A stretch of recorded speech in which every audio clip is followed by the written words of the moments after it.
Um homem, quando está em paz, não quer guerra com ninguém.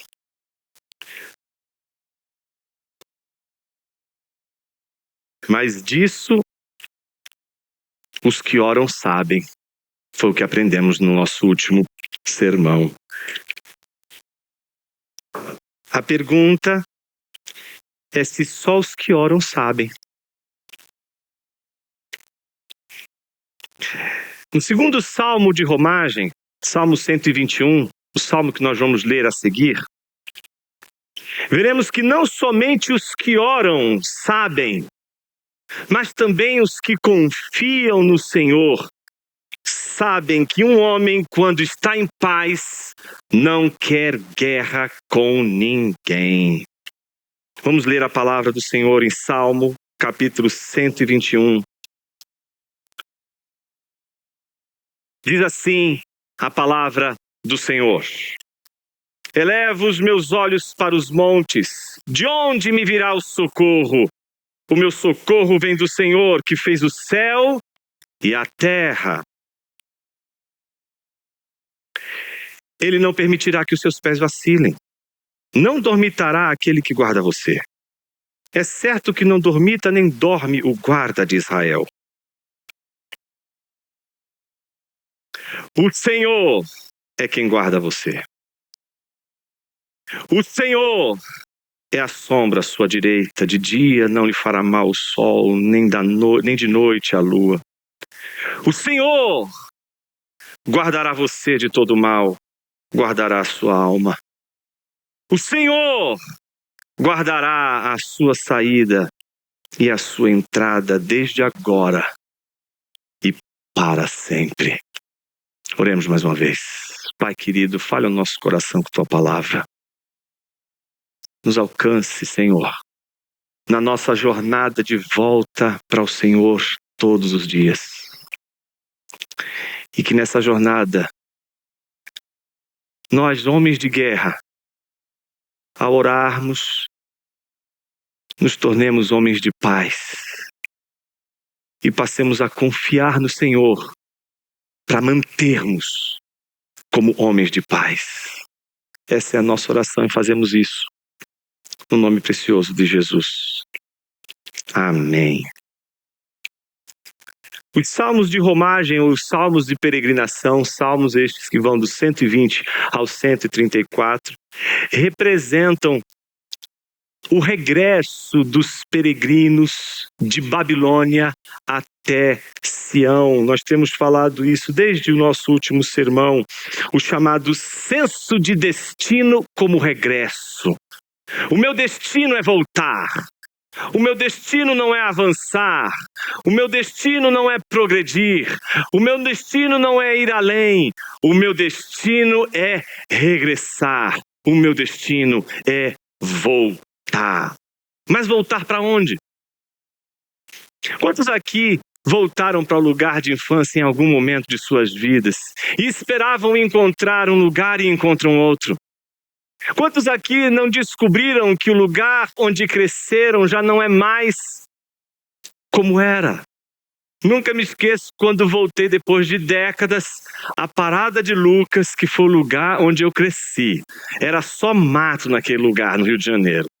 Hoje tem outras coisas, tem o tráfico, tem mais coisas ali. Alguns aqui sabem muito bem o que significa a Parada de Lucas. Depois que eu voltei e vi o lugar como estava, como tudo o que era se tornou o que agora é. Quantos aqui não regressaram para lugares do passado? Não precisa ser o lugar da sua infância, mas o lugar onde você foi feliz. E aquele lugar parecia ser um lugar tão mágico, tão extraordinário, que parece resguardar nele todas as esperanças de um dia feliz. E você volta para aquele lugar e... lugar morto.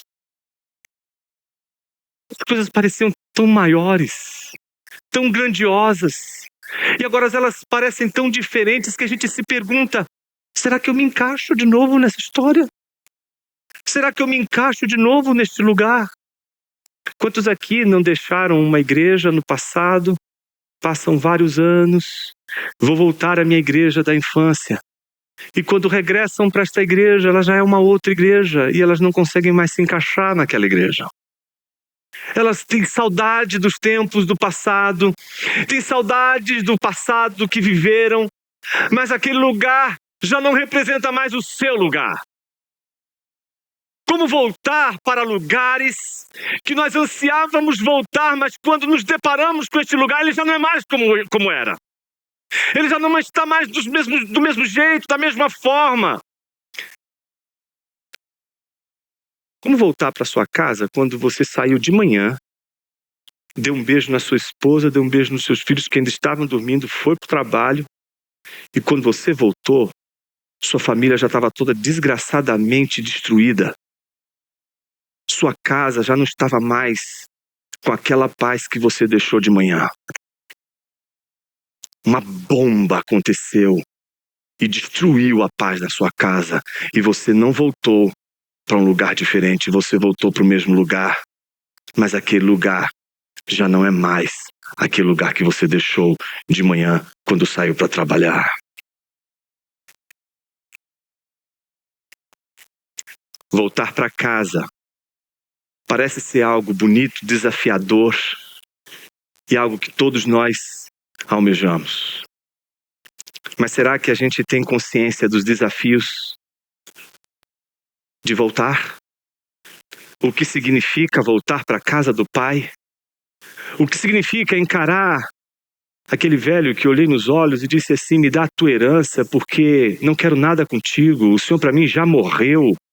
Na verdade, eu quero a herança porque o Senhor nunca viveu.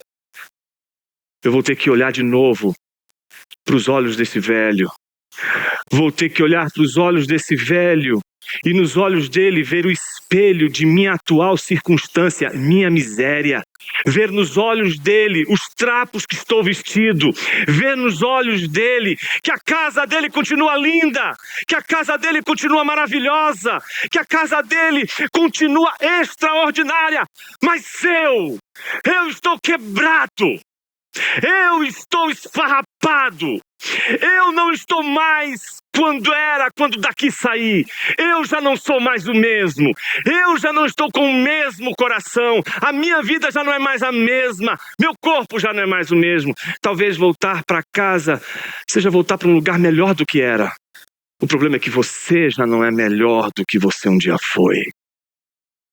O lugar se tornou melhor, o lugar se tornou extraordinário, mas você, como filho pródigo, está aos farrapos. Significa voltar. Significa, de alguma forma, um passo de fé, de que, na volta, alguma coisa vai acontecer. De que na volta esses trapos não vão ser o ponto final.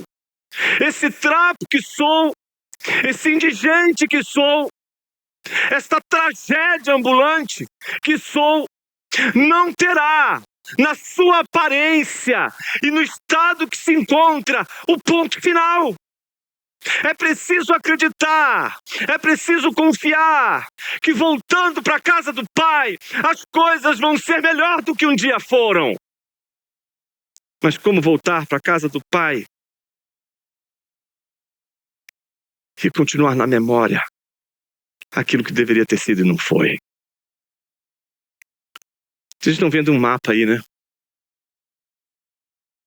Domingo passado nós estávamos ali, na Babilônia. E o Salmo 120 foi um trajeto da Babilônia até o capítulo 121. O capítulo 121 fica ali, Tá vendo o Mar Morto? Do Mar Morto, você vai subindo até chegar em Jerusalém, até chegar em Sião. Nós já estamos aqui.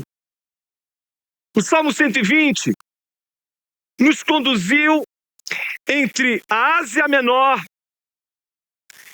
e o deserto da Arábia. Nos conduziu por um território de homens de guerra, homens que queriam guerrear, homens que queriam tirar o que era nosso de dia e tirar a paz que precisávamos para dormir de noite. Mas insistentemente voltamos do cativeiro da Babilônia, regressamos, portanto, para Jerusalém e vencemos. Não levantamos a espada, não lutamos contra os homens de guerra, porque Deus lutou por nós. Chegamos em Jerusalém. Mas para chegar em Jerusalém, a gente anda por caminhos pedregosos. O cenário é árido, você percebeu que o mapa não é verdinho. O mapa é um mapa desértico, de um deserto, de lugar difícil, inóspito. As pessoas não querem viver nesse trajeto. E quando a gente pensa que estamos chegando em Jerusalém, a gente descobre que ao chegar em Jerusalém já não é mais como a gente imaginava que era. A gente levanta os olhos, vê Jerusalém ao longo. É preciso chegar em Jerusalém. Mas o olhar não era assim Jerusalém. Estou voltando para Jerusalém. Mas Jerusalém não é a mesma. E eu não sou o mesmo.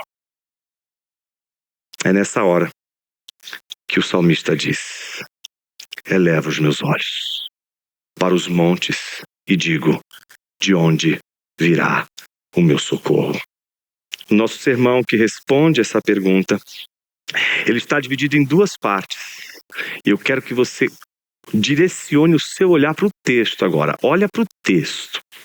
Não desvia, não presta atenção em nada, só no texto. Temos dois discursos. Fica olhando para o texto e ouvindo o que eu estou te falando. Eu não vou fazer nada aqui, a não ser falar. Por que você está olhando para mim? Você caiu em tentação na primeira vez que eu me dirigi a você. Veja que você está sendo tentado num sermão. E mesmo assim você cai na voz do tentador. O tentador se aproxima como anjo de luz. Ele vai ficar falando, tentando te seduzir. Você não consegue ficar olhando para o texto e ainda olha para mim. Olha para o texto. Fica olhando para o texto. Não vai acontecer nada aqui na frente. O que está acontecendo está aí bem na sua frente, nesse texto. Dois discursos. O discurso do peregrino, versículos 1 e 2. Observe o versículo 1 e 2. É o discurso do peregrino. Esse peregrino está voltando para Jerusalém e o que ele quer encontrar é o templo do Senhor. Do versículo 3 ao versículo 8 é um outro discurso. Não é o discurso do peregrino. É um discurso dirigido ao peregrino. É o discurso do sacerdote ao peregrino. Um é o discurso do peregrino pedindo por socorro. Outro é o discurso do sacerdote oferecendo a ele a bênção de Arão, abençoando o peregrino em sua jornada. Observe ainda o discurso do sacerdote. Percebe em algumas Bíblias que ele é dividido em dois grupos? Percebeu dois grupos? Primeiro grupo, versículos 3 e 4. Terceiro grupo, prestou atenção, versículos 5 a 8, está olhando para o versículo 5 a 8. Viu aí que na sua Bíblia tem 4 vezes a palavra Senhor? Achou? Viu que está com letra maiúscula? Percebeu isso? Senhor, Senhor, Senhor, Senhor. 4 vezes? Por que tem essas 4 vezes aí? Continua olhando para o texto. Por que tem esses 4 aí? Por que ele está repetindo tanto Senhor, Senhor, Senhor, Senhor?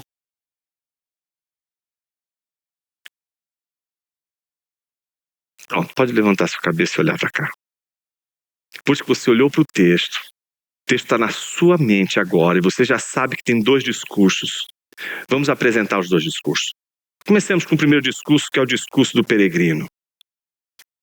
Esse primeiro discurso, ele começa com a seguinte frase: eleva os meus olhos. Então é um sujeito que está peregrinando, está cansado, no mínimo levou de 5 a 6 meses para chegar onde ele está. Então ele agora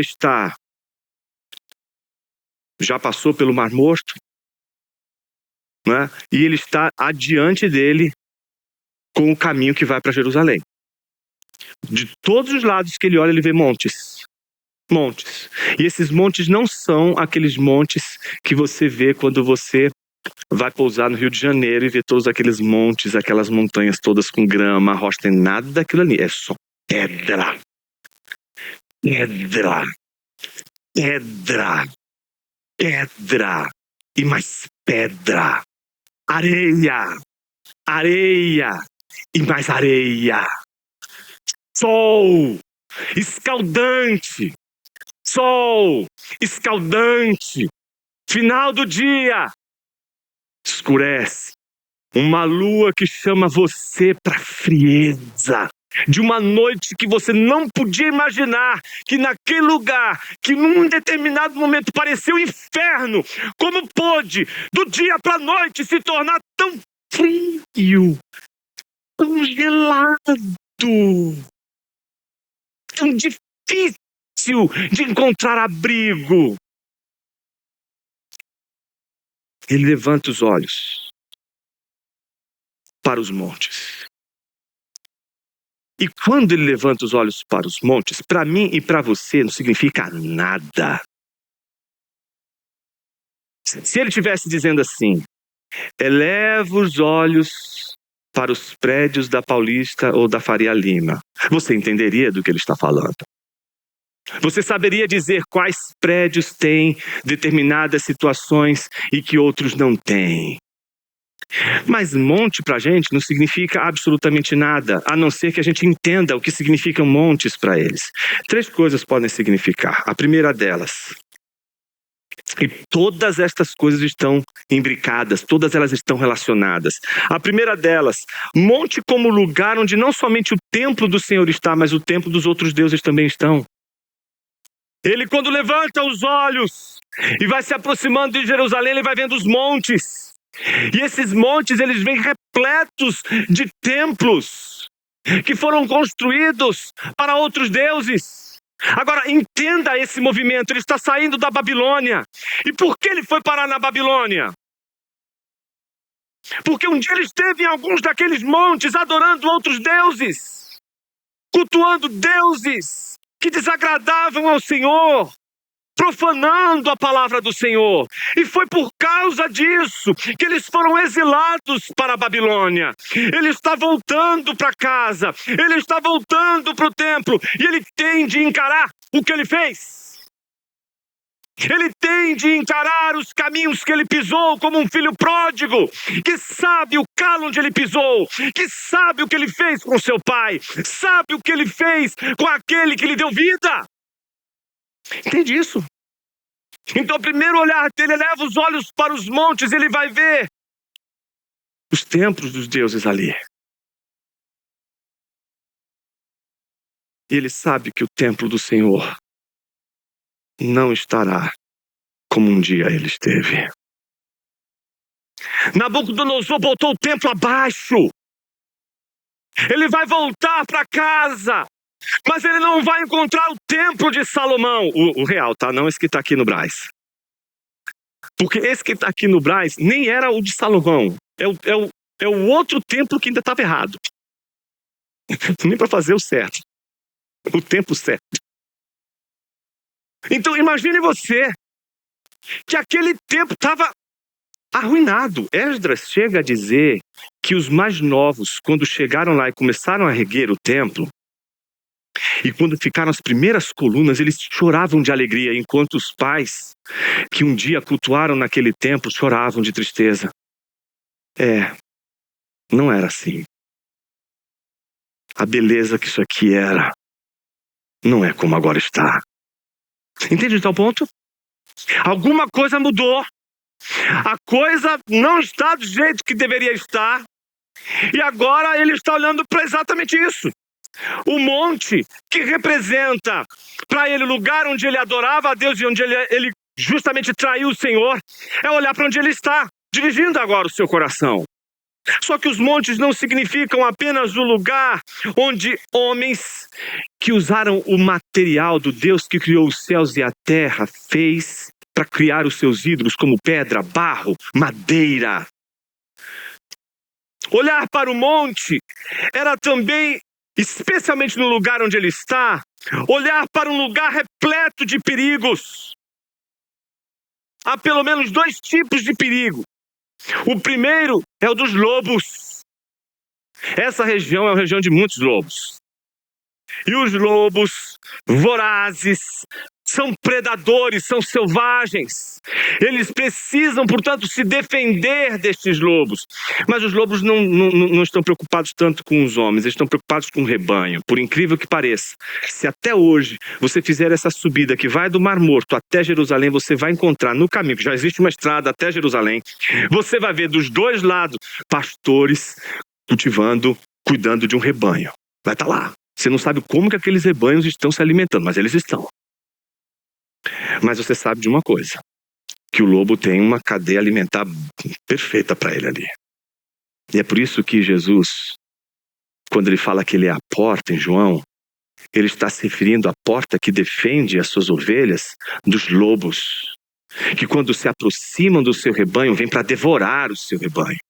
Então imagine você que ele precisa subir para Jerusalém num lugar que tem o perigo dos lobos. Não só isso. Essa subida também tem o perigo dos salteadores, mercenários e ladrões. Aqueles que vieram justamente para isso, e que não só roubam, não só saqueiam, mas eles também, se preciso, formatam. Então, para subir até Jerusalém, eles precisam encarar esse ambiente perigoso.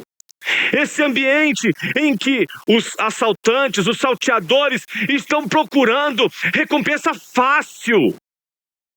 Lembra vocês a passagem de Lucas capítulo 10, quando estava descendo de Jerusalém um homem, quando ele foi abordado por salteadores, machucaram ele. E vocês lembram que é só o samaritano que vai trazer cuidado, que vai guardá-lo, que vai cuidar dele no momento em que ele foi afligido por salteadores. Jesus vai se referir a isso, como nós lemos hoje no texto do culto, como aquele que protege o seu rebanho dos mercenários, que protege o seu rebanho dos salteadores, que protege, que guarda o seu rebanho daqueles que, quando se aproximam do rebanho, eles querem usufruir desse rebanho. E por isso, o seu rebanho tem que saber a diferença entre o bom pastor, o supremo pastor e o salteador, o mercenário. Então, quando ele levanta os olhos e vê que ele precisa subir para Jerusalém, ele vê o pecado dele. Ele vê os perigos inerentes a essa subida. Mas não somente isso. Terceiro, o peregrino estava chegando perto de Jerusalém para adorar. E a gente sabe que a grande tensão em Israel foi sobre isso. Israel do Norte não queria ir para Sião para adorar. Então o que Israel do Norte fez? Criou um próprio templo, botou um templo em Samaria. Agora aqui vocês vão adorar. E o povo não ia mais para Sião para adorar. Estavam cultuando no templo que eles disseram que ali deveria ser o lugar onde o Senhor deveria ser adorado. Mas Deus não quer ser adorado em Samaria. Deus quer ser adorado em Sião. Lembre-se de Jesus em João capítulo 4, quando ele encontra a mulher samaritana sabe que ele é judeu e ela diz a ele: vocês, judeus, dizem que nós devemos adorar neste monte. Mas olha, qual monte a gente tem que adorar? Imagine que esse peregrino não tem, como no caso da samaritana, um templo destruído e o templo de Sião erguido, ainda que seja o segundo templo, ainda que seja um novo templo. Este peregrino, ele está diante dos templos arruinados. Sião está arruinada. Lembre-se do Salmo 119, o jovem do Salmo 119, ele está aflito porque não tem mais o templo, e a pergunta é: o que fazer quando o templo rui, quando o templo desaba? Guardemos a palavra no coração para não pecar, que ela seja lâmpada para os nossos pés, guiando os nossos passos no deserto, iluminando o nosso caminho. Ele sabe, portanto, que no momento em que o templo caiu, a única coisa que não pode ser arrancada de dentro dele é a palavra que Deus deu para ele. mas a realidade está colocada diante deles. O templo está destruído. Ele sabe que o templo que ele já não consegue mais enxergar em pé foi destruído por causa do seu pecado. Talvez voltar para casa, para você, seja algo extremamente desagradável. Porque voltar para casa talvez seja enfrentar o motivo pelo qual nós paramos onde paramos. Mas o que a palavra de Deus tem para nos dizer sobre isso? Será que chegamos no fim da linha? Será que temos de simplesmente olhar para o templo destruído e dizer: acabou, vamos voltar para a Babilônia? Porque não é mais do jeito que a gente esperava. Veja o que o texto nos diz. Elevo os meus olhos para os montes. De onde me virá o socorro? Quem vai me socorrer da culpa? Quem vai me socorrer dos perigos inerentes à subida?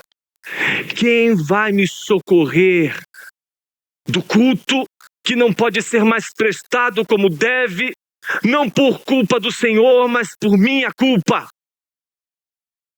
Então ele diz: de onde virá o meu socorro? O versículo 2 apresenta a resposta ao pedido de socorro que o peregrino faz. No discurso dele, ele lança a pergunta: de onde virá o meu socorro? Depois de olhar de baixo para cima os montes e dizer: de onde virá o meu socorro?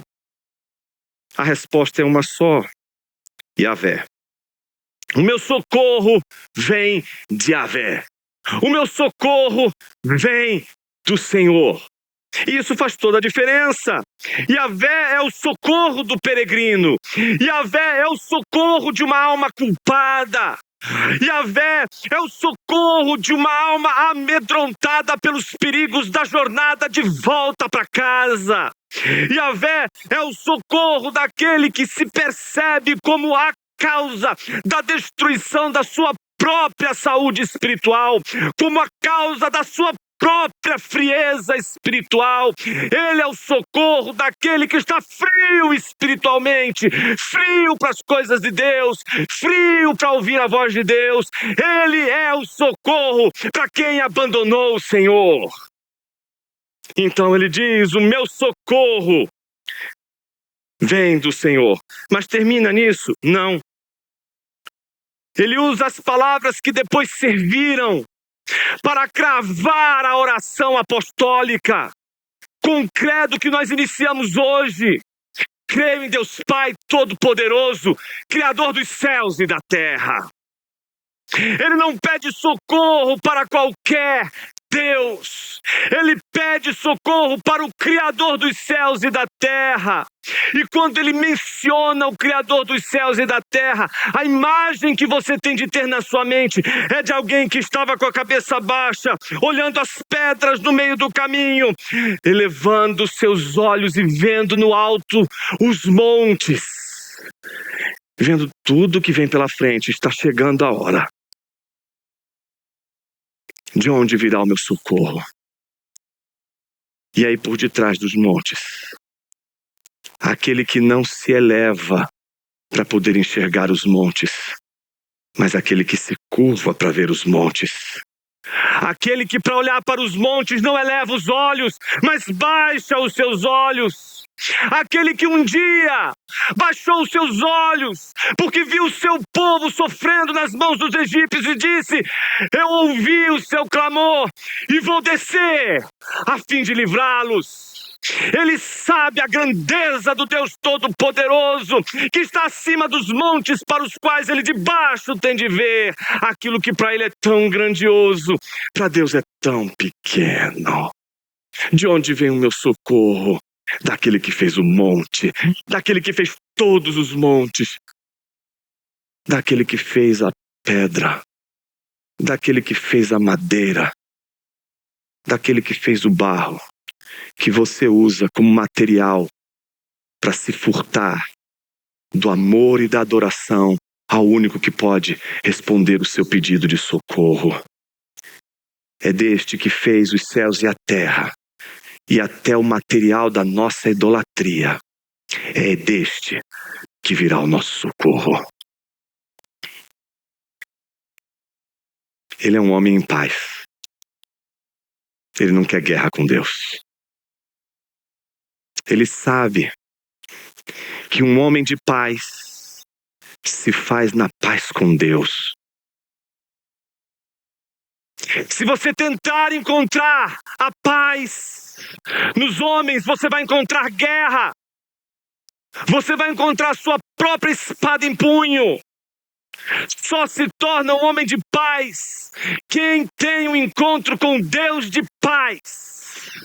E o Deus de paz é aquele a quem afrontamos no jardim. Tínhamos tudo ali dentro. Nós fomos arrumar confusão com o dono do jardim. Foi ali que os homens afrontaram. Foi ali que os homens se tornaram inimigos do Senhor. E foi ali que eles receberam a punição e o exílio. Nossa paz não começa com os homens. A sua paz não começa com a reconciliação entre os que estão próximos de você. Sua paz começa em primeiro lugar quando você se reconcilia com Deus. Tente se reconciliar com sua esposa. Tente se reconciliar com seu esposo. Tente se reconciliar com seus filhos sem antes se reconciliar com teu Deus. Guerra em cima de guerra. A reconciliação que vem da reconciliação com Deus, ela é manifestação da graça e do socorro do Senhor. Por isso, reconciliai-vos já com Deus, como diz o hino. O Senhor que fez os céus e a terra é, portanto, aquele que vem ao seu socorro. E quando ele diz isso, ele para. Já não escutamos mais o peregrino. Só sabemos que ele colocou toda a sua confiança no Senhor. Sabemos que este homem de paz não está em guerra com o Senhor e diz: o meu socorro vem do meu Senhor. Não vou colocar as mãos na minha espada.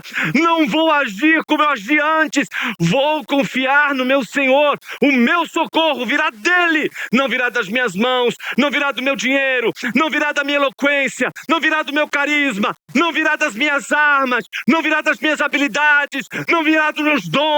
Virá do meu Senhor. Temos um homem de paz. Então é nessa hora que entra o sacerdote. E o sacerdote faz questão de apresentar aquele que dá o socorro como um guardião, um chamar. Ele não é só um Deus grandioso.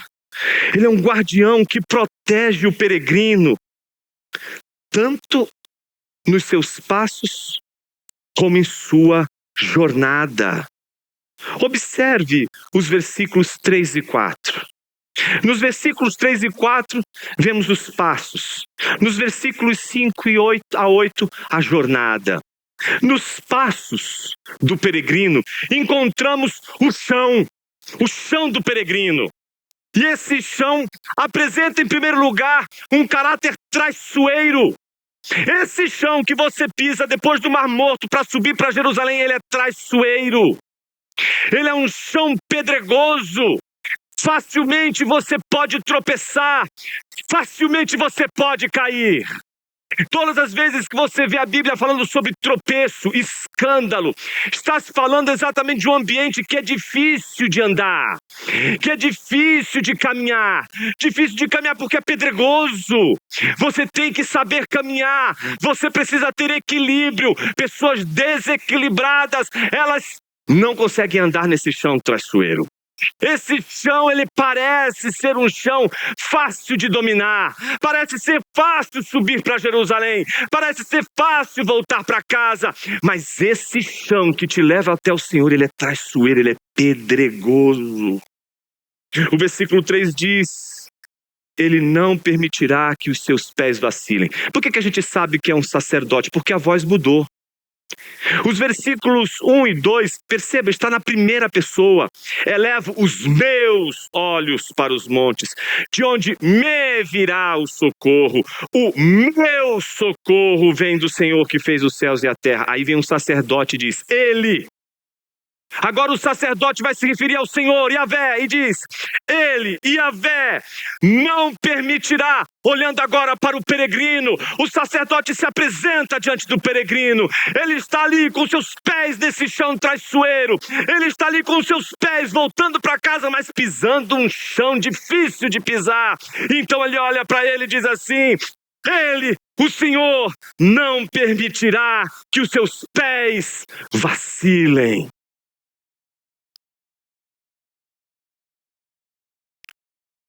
E aí você vai fazer a pergunta, quero garantias. Como é que eu sei se você é uma pessoa que anda nessa terra pedregosa? Você sabe que você não pode prometer para ninguém que você vai chegar em Jerusalém sem tropeçar. A pergunta é como é que você chega a Jerusalém sem cair? Como é que você chega em Jerusalém sem tropeçar?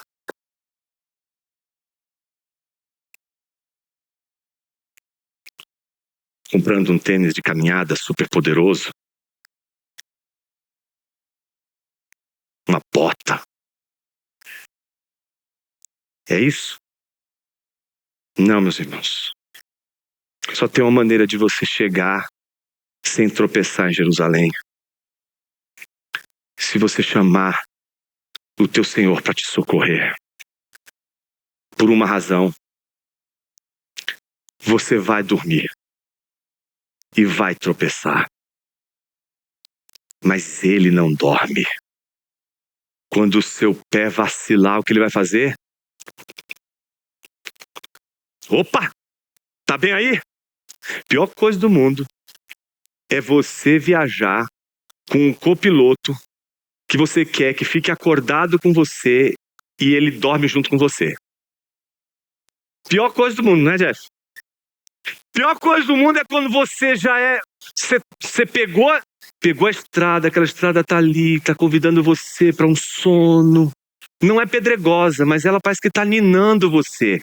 Aí você vai ouvindo ali, Sovereign Grace, aquela voz, todo mundo cantando. Aí o seu amigo do lado tá ali falando com você, e você falando com ele. Dali a pouco ele começa a falar em línguas. Você falou, o que, rapaz? Eu falei, não, o que foi? Onde é que tá aí? Não, vamos seguir a viagem. Aí você percebe que o seu copiloto é que precisa que você fique acordado. Entende? Aqui a história é outra.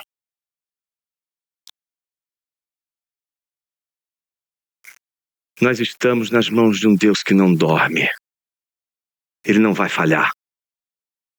E é por isso que Ele vai te guardar das quedas que você facilmente tropeçaria no caminho para Jerusalém.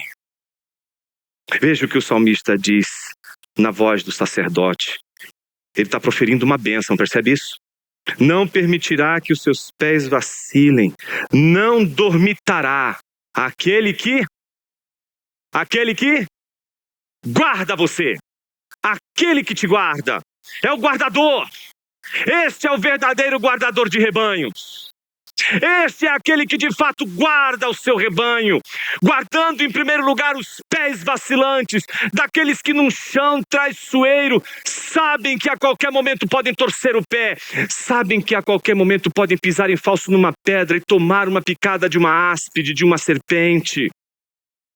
Ele não dorme. É certo que não dormita nem dorme o guarda.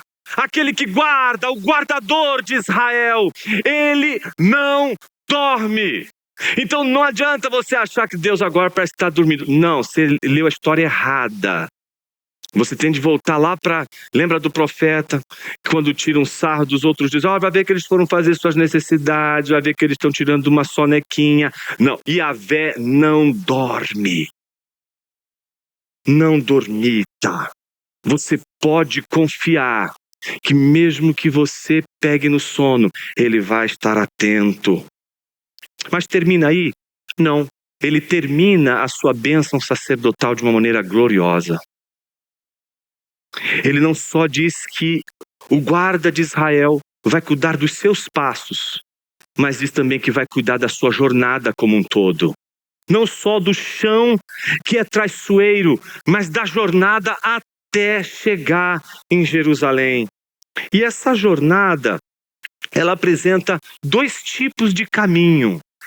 Um caminho perigoso e um caminho violento. Esse caminho perigoso, versículos 5 e 6, eu chamei aqui de o caminho do mal moral, natural.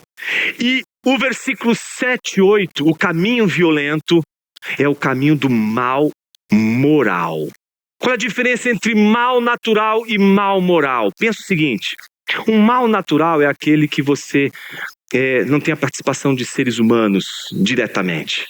Uma catástrofe, uma tsunami, né? Uma enfermidade que você não esperava e que te acometeu de uma maneira que você não esperava. Pronto, essas coisas que fogem de toda a alçada moral. Você percebe que é uma questão natural, ou seja, é uma questão da natureza. Em contrapartida, um outro mal, que é o mal moral. É o mal feito por outros homens. Não é alguma coisa da natureza que te fez mal, é uma pessoa mesmo, ela tem RG, ela te fez mal, ela te traiu, ela bateu em você, ela agrediu você, ela roubou você, ela fez mal para você. Existe um nome que te fez mal, que guerreou contra você, que feriu você. Tá entendendo? São dois tipos de males. Os dois são uma pancada que a gente recebe. Uma pancada que a gente vai dizer da natureza, põe muitas aspas nisso aí, e a pancada que você recebe de pessoas. Pasme, poderia ser as pessoas mais estranhas da vida. Mas as piores pancadas são aquelas que estão perto de você, que estão do lado de você, estão no mesmo teto que o seu. Essas são as piores pancadas. Porque é a pancada que ninguém espera. É a pancada que você não espera que vai tomar e você vai lá e toma. Entendeu qual é a diferença dos dois males? Um é o mal natural e um é o mal moral. O mal natural aparece exatamente nessa primeira parte, o versículo 5 e 6. Veja o que ele diz: o Senhor é quem guarda você. E como que ele guarda? Sendo uma sombra à sua direita. O que seria uma sombra à sua direita? Imagina a destra, né? A mão direita. Imagina que o sol escaldante está deste lado daqui. Você está caminhando para Jerusalém. Este sol está assim, escaldante. Você está... Eu não tenho mais condições de conseguir. Com esse sol não vai dar. Imagine que Deus ele se coloca ao teu lado e faz uma parede, gerando uma sombra para o seu caminhar. Ou seja, a ideia de uma sombra como sinal de que você não está sozinho, de que as catástrofes podem acontecer.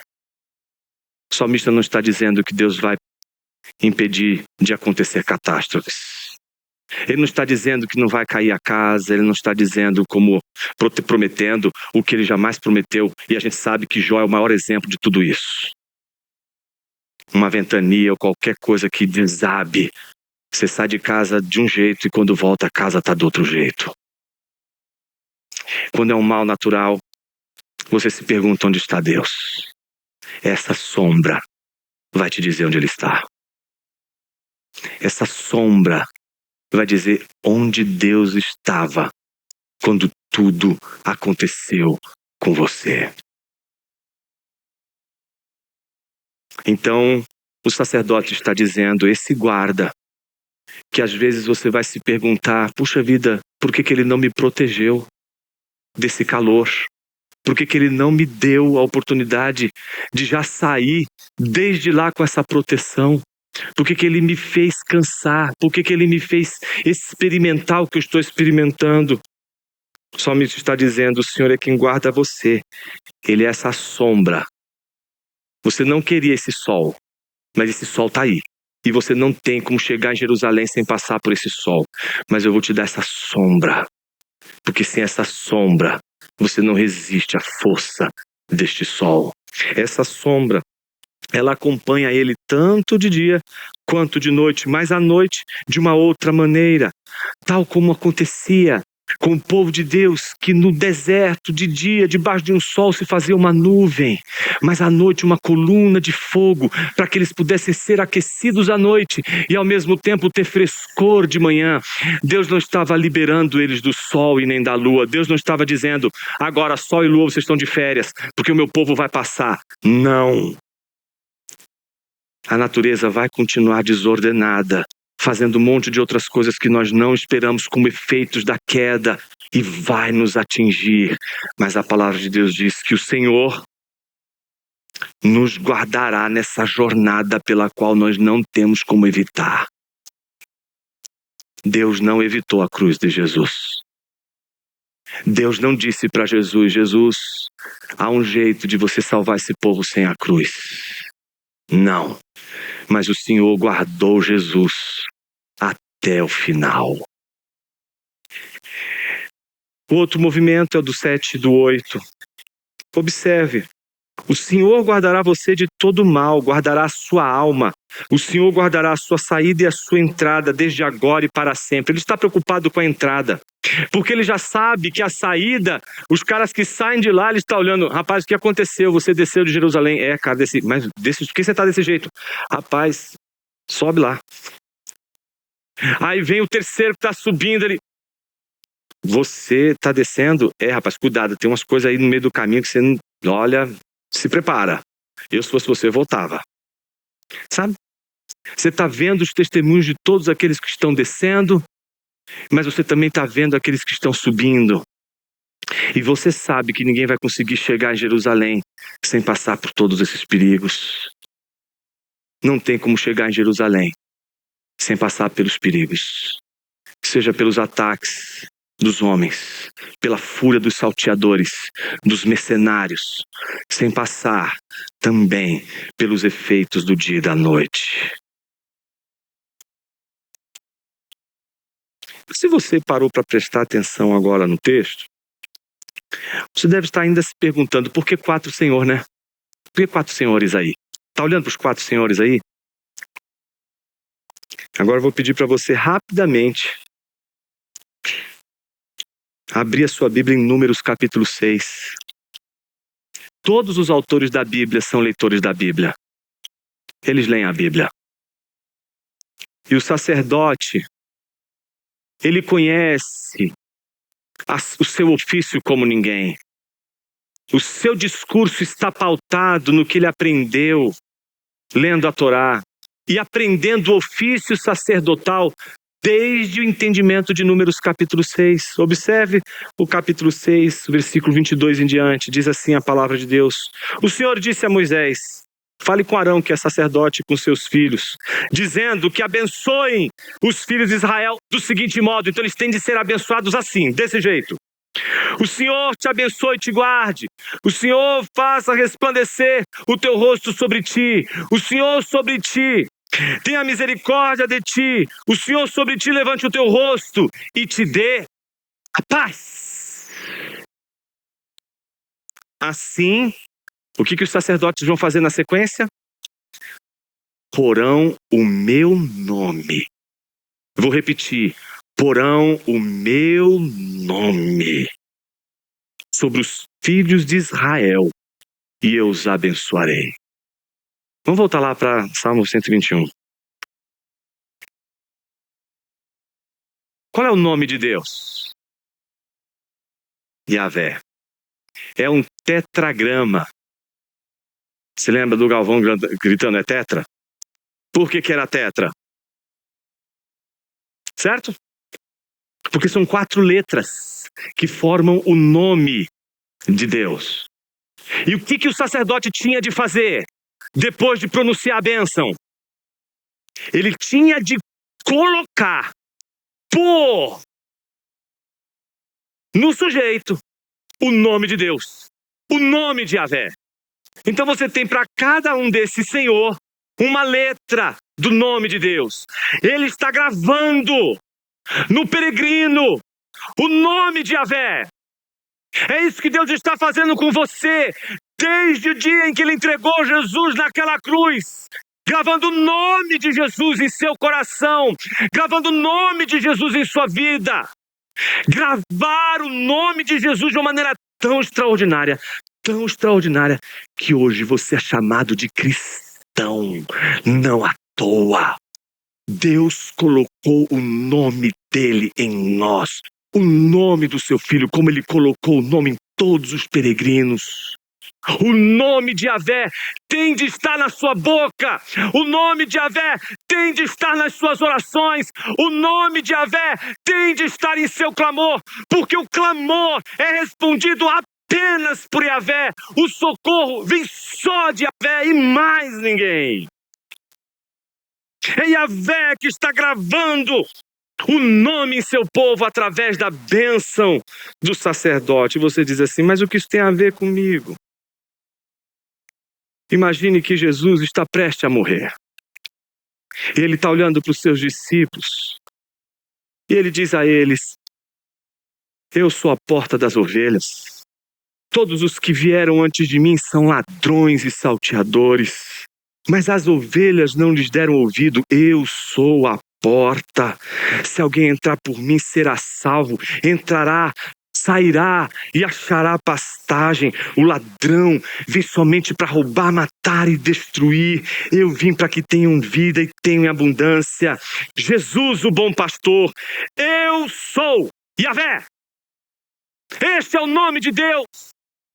Jesus incorpora o nome de Yahvé em sua própria natureza. A natureza proclamadora de Yahvé está também em Jesus o Cristo, sem que Jesus seja o Pai, sem que o Pai seja Jesus. O nome de Yahvé está na boca de Jesus, apropriadamente por Jesus sendo usado para dizer, eu sou o bom pastor e o bom pastor dá vida pelas suas ovelhas. O mercenário foge porque é mercenário, não se importa com as ovelhas. Eu sou bom pastor, conheço as minhas ovelhas e elas me conhecem, assim como o Pai me conhece. Eu conheço o Pai e dou a minha vida pelas ovelhas. Ainda tenho outras ovelhas, não deste aprisco, preciso trazer também estas. Elas ouvirão a minha voz e então haverá um só rebanho, um só pastor. Ele está guardando sua igreja. Ele está guardando você. Ele disse, vou voltar para casa, mas eu vou preparar um lugar para vocês. Eu vou voltar para levar vocês para casa que o nosso Pai Celestial preparou desde a eternidade. Mas acaba aí. Não, esse bom pastor que está dizendo, confiem. Confiem que eu sou um guardador de rebanhos, que jamais permitirá que o mercenário arrebate você. Ele, no momento em que ele está prestes a ser sacrificado na cruz, ele faz uma das orações mais importantes da Bíblia e não tem qualquer nome. Ela é chamada de oração sacerdotal. O sacerdote Jesus, ele agora está discursando para o seu povo. Ele agora está discursando para um povo que vai se tornar peregrino em terra estranha. Um povo que não mais vai voltar para Sião, porque Sião não é mais o seu lugar. Um povo que vai encontrar na reunião dos santos, na congregação dos santos, o lugar onde Deus habita. É para lá que eles vão peregrinar, domingo após domingo. Quando você sai de sua casa domingo de manhã e vem para cá, você está indo para a casa do Senhor. Você está voltando para a casa do Senhor. A igreja não é um lugar para onde você vai. A igreja é um lugar para onde você volta. Hoje você está voltando para a casa do Senhor e no domingo que vem você vai voltar de novo e vai voltar de novo e vai voltar de novo, porque aqui é a casa do Senhor. Essa é a obra que Jesus fez. Então, este sacerdote que olha para os peregrinos hoje, no século 21, em São Paulo, ele mesmo olha para vocês e diz, é por eles, dizendo ao Senhor, o Pai, que eu peço. Não peço pelo mundo. Jesus não está preocupado em transformar o mundo. Jesus não está dizendo assim, olha, vou tornar o mundo melhor. Não está dizendo isso. Jesus está dizendo, não peço pelo mundo, mas por aqueles que me deste, porque são teus. Todas as minhas coisas são tuas, e as tuas coisas são minhas, e neles eu sou glorificado. Já não estou no mundo, mas eles continuam no mundo. Enquanto eu vou para junto de ti, Pai Santo, guarda-os em teu nome, guarda-os em teu nome, guarda-os em teu nome. Você entende o que Jesus está fazendo? Ele é o sacerdote que está colocando o nome santo em você. O nome santo que diz exatamente que você não pertence a você mesmo, que você pertence ao Supremo Pastor. Você não é de você, você é do Supremo Pastor. Você pertence a Ele, você não é mais de você. Ele marcou você, o nome de Jesus está em você. Ele diz: Pai Santo, guarda-os em teu nome que me deste, para que eles sejam um, assim como nós somos um. Quando eu estava com eles, guardava-os, eu os guardava em teu nome. O nome que me deste, eu os protegi, e nenhum deles se perdeu, exceto o filho da perdição, para que se cumprisse a Escritura. Mas agora vou para junto de ti, e isto falo no mundo, para que eles tenham a alegria completa em si mesmos. Eu lhes tenho dado a tua palavra, e o mundo os odiou. Não espere subir para Jerusalém e não enfrentar os perigos. Não espere subir para Jerusalém e não enfrentar a conspiração e a luta dos homens contra você. Não espere subir para Jerusalém e não encontrar no meio do caminho homens de guerra que sacarão a espada contra você para te ferir. Jesus tem dito: eu lhes tenho dado a tua palavra, e o mundo os odiou, porque eles não são do mundo, como também eu não sou. Não peço que os tire do mundo. Não peço que os tire da jornada, mas que os guardes do mal. Eles não são do mundo, como também eu não sou. Santifica-os na verdade. A tua palavra é a verdade. Ponha toda a sua confiança em Jesus hoje, meu irmão. Ponha toda a sua confiança hoje em Jesus, minha irmã.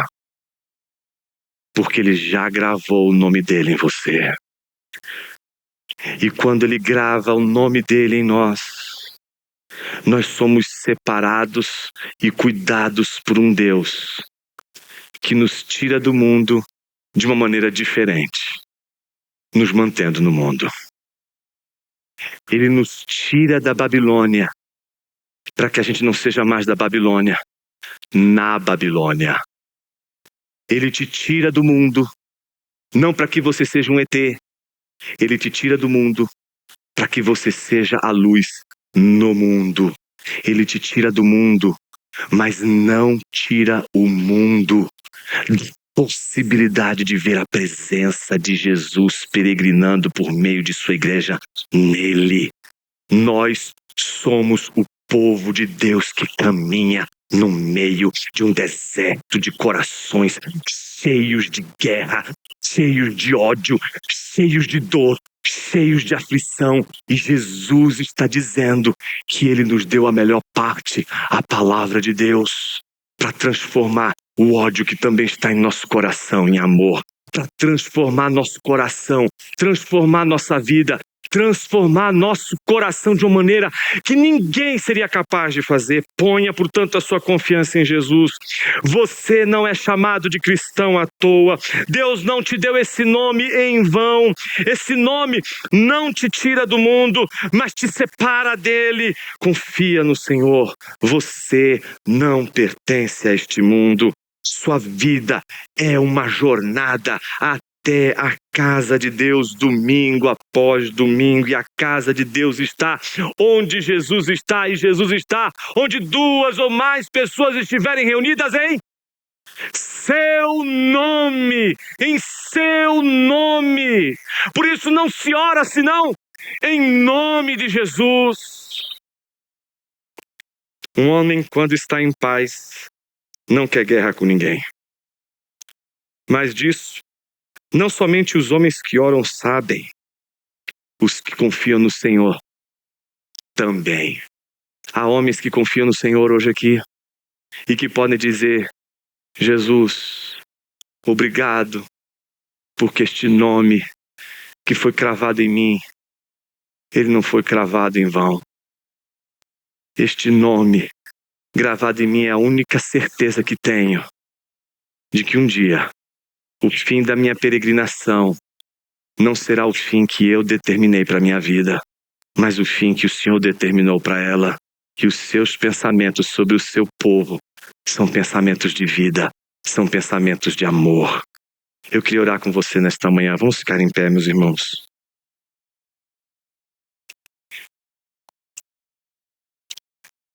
Cristo Jesus, nosso Senhor, é a dádiva que o Senhor, nosso Deus, deu. E a Ti, Senhor, te damos graças, porque Jesus é o seu maior presente a nós. Não bastasse o Senhor ter nos dado filho, o Senhor nos deu a marca que é o nome de Cristo colocado em nós. Que coisa boa é ser chamado de cristão. Que coisa gloriosa ser reconhecido como um cristão, não porque simplesmente a gente fala que nós somos cristãos. Que coisa boa é ser reconhecido como cristão, porque aqueles que estão à nossa volta enxergam o nome que foi colocado em nossas vidas através das obras, através de tudo aquilo que temos feito, pela fé que temos em Cristo Jesus. Senhor, te damos graças pela oportunidade que o Senhor nos deu de termos em nosso nome de reconhecimento o nome de Teu Cristo. Guarda-nos na nossa peregrinação ao céu, Senhor. E quando chegarmos diante do templo e encontrarmos o templo em ruína, que nós saibamos que apesar do templo em ruína, nós sabemos muito bem o que nós devemos fazer. Nós sabemos muito bem onde nós devemos começar. Quando nós subirmos e encontrarmos o templo, que a gente saiba que a gente sempre dependeu de outra coisa, mais do que do templo, para ter o Senhor andando entre nós. Que a gente não se esqueça de que por mais que o templo esteja destruído, por mais que as instituições estejam comprometidas, o Teu Evangelho permanece o mesmo. E não muda de geração em geração, transformando homens e mulheres, colocando homens e mulheres debaixo da Tua autoridade, da Tua soberania, e recebendo cuidado, amor, provisão. Obrigado pelo Teu cuidado, Senhor. Porque nas horas mais difíceis nós podemos saber que o Senhor está conosco. E mesmo não entendendo o caminho que estamos trilhando, com todos os males, sejam eles naturais ou morais, sabemos e estamos certos de que o Senhor nos guardará até o final. Guarda nosso coração das dúvidas, guarda o nosso coração das incertezas e nos mantém firmes no propósito, firmes na fé dos nossos pais, firme nas promessas do Senhor, firme com a firmeza de uma fé que deposita toda a confiança em Cristo Jesus e sua obra. Assim oramos, no nome dele, em nome de Cristo Jesus. Amém.